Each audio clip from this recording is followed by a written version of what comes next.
There's a baseline tariff of 10% on imports and reciprocal tariffs. That was a big one. Reciprocal tariffs based on which each nation imposes on us. Frankly, a lot of people have gotten rich from American jobs moving overseas, but American workers have not gotten rich. And frankly, American companies have not gotten wealthy from the increasing growth of foreign competitors manufacturing overseas.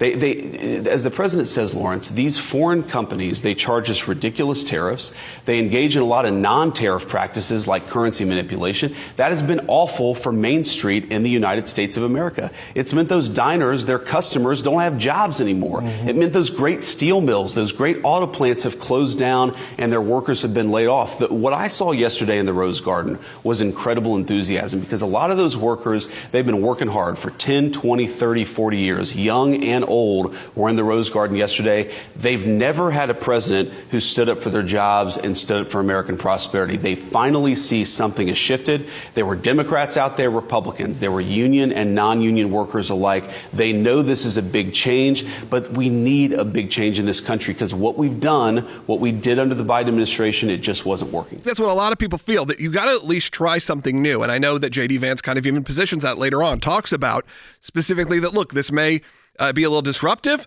This may be different, but different isn't always bad. From this day on, we're not going to let anyone tell us that American workers and families cannot have the future that they deserve. We're going to produce the cars and ships, chips, airplanes, minerals, and medicines that we need right here in America. The pharmaceutical companies are going to become roaring back. They're coming roaring back. They're all coming back to our country, because if they don't, they got a big tax to pay. And if they do, I'll be very happy, and you're going to be very happy, and you're going to be very safe. We're going to build our future with American hands, with American heart, American steel, and we're going to build it with American pride like we used to. So this has essentially been a 60 to 70-year process of hollowing out the middle class, hollowing out manufacturing, hollowing out pharmaceutical manufacturing. And in part, it's attributable to a move that Richard Nixon made almost 60 years ago, opening up a trade with China. And that led basically to a reduction in the living standard of the middle class and the working class. And so the Republican Party under Trump has officially become the party of the middle class and the working class. What Europe does to America on cars, let's just take that as an example. The Europeans charge 10%, and the American government charges 2.5%. Now, everybody realizes that is not fair. And so what we really need to be able to do is recognize that America is being taken advantage of, and other countries have way higher tariffs on us. And President Trump is, I think, doing this amazing job where he is saying, you know what, I'm going to take the hit in the short term and say, we've got to do something better. I'm going to increase the tariffs to show them what they're doing to us. And in response, I can tell you, I see it all around the world. Leaders are saying, okay, let's have a free trade agreement. Let's get to zero. Let's negotiate with President Trump. And so I think that what you're going to see is that President Trump is doing the right thing by leveling the playing field that we all know. By the way, Democrats complain about the tariffs from other countries, but they just haven't been able to do anything about it. President Trump just did. So I think you're going to see this is going to be the best thing for our economy in the long run. What has the globalist economy gotten the United States of America?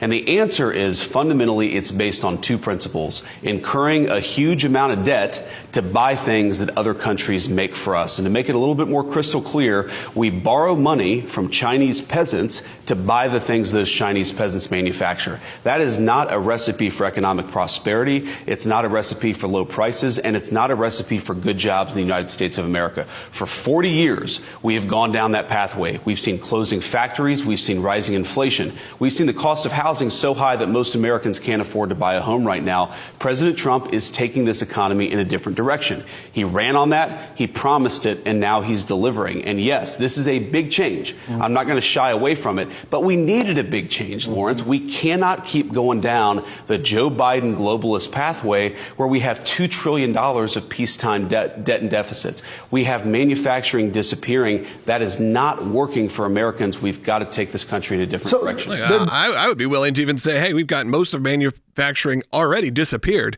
Hopefully some of it gets brought back. But I think that line that we borrow money from Chinese peasants to buy things those Chinese peasants make should really ring pretty clear for people of what we're dealing with. And I would piggyback on your statement by pointing out that Vietnam is a backdoor to manufacturing in China. And so Vietnam has grown quite rich over the last several years.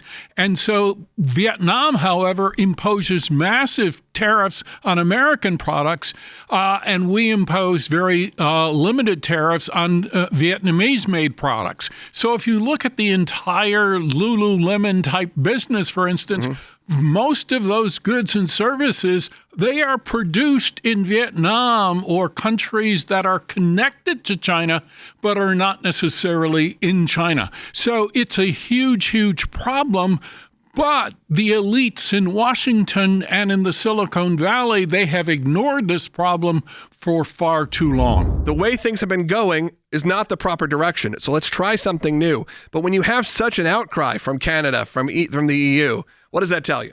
There's a real concern that Brussels, where the EU is based, is really strangulating the business community in Europe. And what President Trump is doing is literally trying to say, we're going to match your tariffs. We're going to show you how bureaucratic it can get.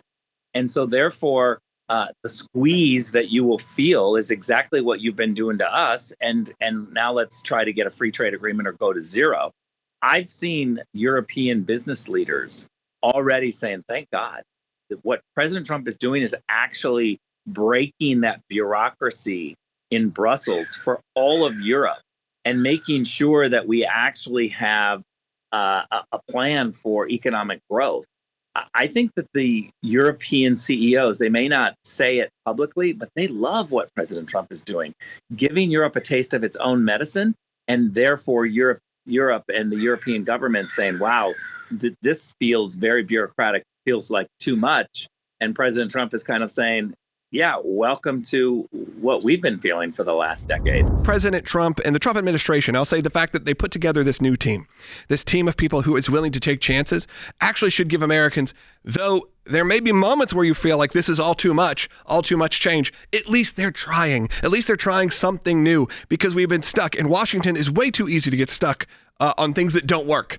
But they still just continue on doing them. And so we finally have an administration that cares about the people in Springfield, Ohio, in small towns in Michigan, and in small towns in Indiana and the Midwest, which have been hollowed out by international trade.